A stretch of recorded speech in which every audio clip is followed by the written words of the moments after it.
All right, folks. Well, thanks to your generous donations to my GoFundMe campaign to build the ultimate rattlesnake transport case, here it is. Already delivered. Faster than I ever thought it would be. Let's check it out. First of all, a nod of big gratitude to Cornel's World Terrariums in Calgary, Alberta. I met with the owner of Cornel's World. He's a designer and builder of professional grade reptile enclosures like this one. And I went up to Calgary to meet with him and brought my bucket and my box. Talked to him about my job. Showed him the facets of the bucket and the box that I liked. The facets that I thought needed improvement. And I asked for a couple of special bells and whistles all of my own, right? And so this is the solution he came up with for me. Yeah, it looks like a big heavy safe, but it's not. This is made out of a lightweight but durable PVC. Gets dirty and stuff inside. Anything goes on in there, I get venom, you know. I can hose it down. Not like a wood, you know, like the bucket, I could hose it down, okay? That's an important feature. The backpack was one of the bells and whistles that I specially requested. You know, when I come into areas like this to release snakes, it's better if I can be hands-free or hands just with my snake stick to kind of check around where I'm going. I don't need to be carrying my transport case in my hand, so I asked for if it could be strapped on my back, and they came up, they looked around, they found this Tasmanian tiger frame, really nice long frame with a stand so that, you know, you can set it upright, and they attached the enclosure to it, but in a way that if I want to take the box off, it's not a problem. It slides right out. No, I don't got to pull any levers or unhinge anything. It just comes right out, right off of this stand. Real easy. So I can turn it into a terrarium if I have, you know, a rescue animal in there. If I've picked up a snake and we have a storm system going through and it's really too cold and wet to be releasing it safely, I can store it overnight. It'll house a snake no problem. So that's cool.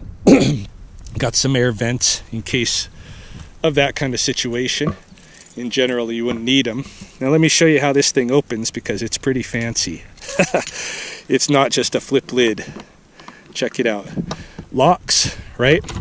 If you're going to have guns in lock cases, if you have rattlesnakes, you might as well have rattlesnakes in lock cases just to make sure nobody accidentally runs into a venomous reptile, right?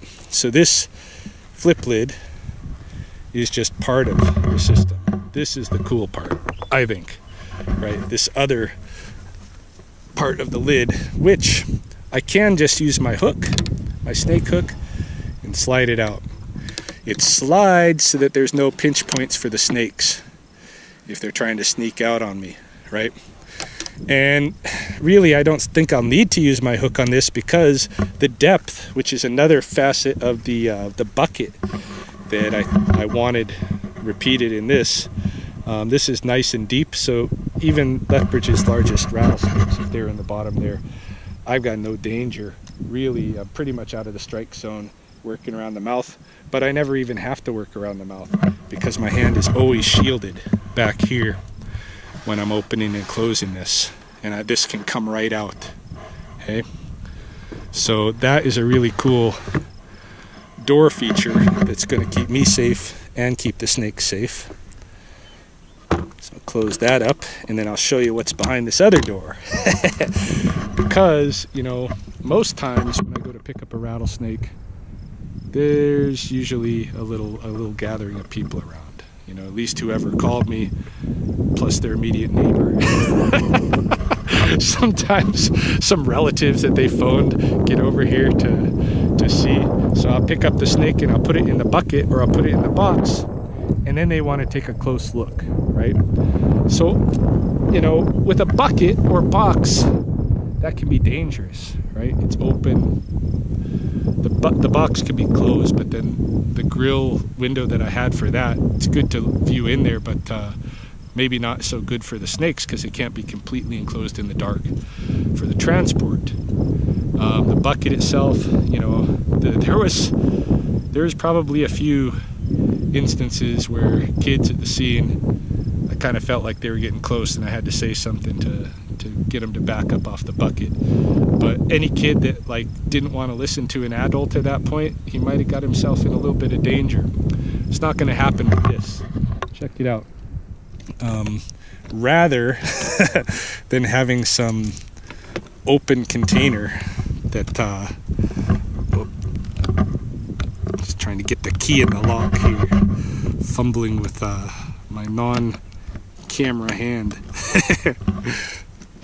So yeah, rather than having some open container, I have a nice plexiglass window into the rattlesnake world, so that at the scene of my pickups, people can get as close as they want. You know, kids can get right up to the window and check out the rattlesnake and be perfectly safe. So yeah, it seems simple and yet complex. I still have to add, of course, the GoPro for inside so that we can monitor the snakes, how they deal with this particular transport system.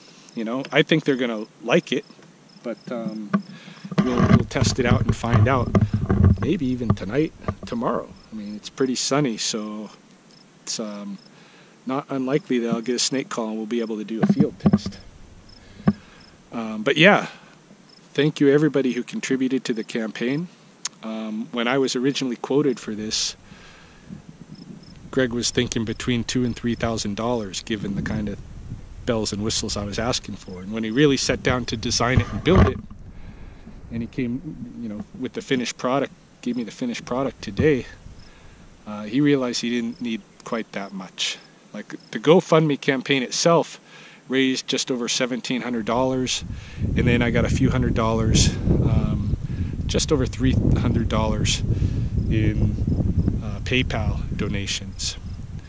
So we've got $2,000, and he says that's going to be more than enough. He hasn't totaled up the invoice for me, but probably I'll have some money left over, and depending on how much I have, you know, I'll buy this or that piece of equipment to go with the project, right? Because there's other things that I could use, but it may just, you know, come up to finishing this and maybe upgrading the GoPro that goes in there, because the GoPro that I've been using for bucket cam is a pretty old one.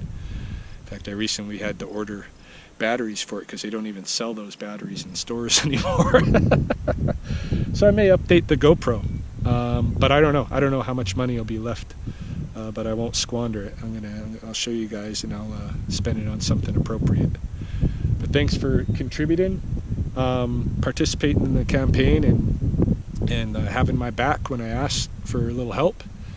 And yeah, man, I look forward to the snake calls and testing this out this summer and showing you guys how it works.